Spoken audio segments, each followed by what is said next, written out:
ఉపకారమునకు ఆయన ప్రతి ఉపకారము చేయును. సామెతలు 19:17.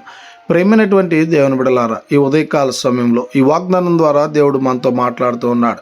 మనము ఇతరులకు సహాయం చేసినట్లయితే ఆ యేసుక్రీస్తు ప్రభుల వారు కూడా మనకు సహాయం చేసేటువంటి దేవుడిగా ఉన్నాడు.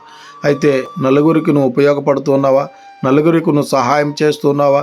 కనీసం ఒకరికైనా ఉదయకాలం లేచి హెల్ప్ చేస్తూ ఉన్నావా? ఇక నుంచైనా అలాంటి బుద్ధిని లేకపోతే, అలాంటి ఆలోచన లేకపోతే, ఈ ఉదయకాల సమయంలో ఈ వాగ్దానం విన్నటువంటి నీవు ఇక నుంచైనా 10 మందికి ఉపయోగకరంగా ఉండాలని కోరుకుంటూ, 10 మందికి హెల్ప్ చేయాలని, 10 మందికి సహాయపడాలని కోరుకుంటూ ఈ దిన వాక్యం ద్వారా దేవుడు బలపరచునుగాక.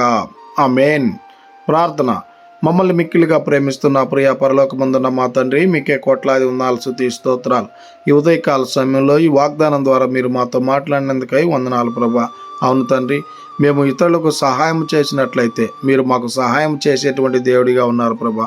ఈ వాగ్దానాన్ని ఎవరైతే విని ఉన్నారో వారందరి జీవితాల్లో మీ కార్యాన్ని దయచేయమని, మీ ఉపకారాన్ని ప్రతి ఒక్కరికి అనుగ్రహించమని ప్రార్థన చేస్తూ, ఇక నుంచైనా మేము కూడా ఇతరులకు సహాయపడేటువంటి వారంగా ఉండలాగిన జ్ఞాపకం చేసుకోమని మమ్మల్ని మీ కృపగల హస్తాలకు అప్పచెప్పుకుంటూ కృపనే కోరుకుంటూ యేసుక్రీస్తు పరిశుద్ధ నామమున అడిగి మరి ప్రార్థిస్తూ వేడుకుంటున్నాము తండ్రి.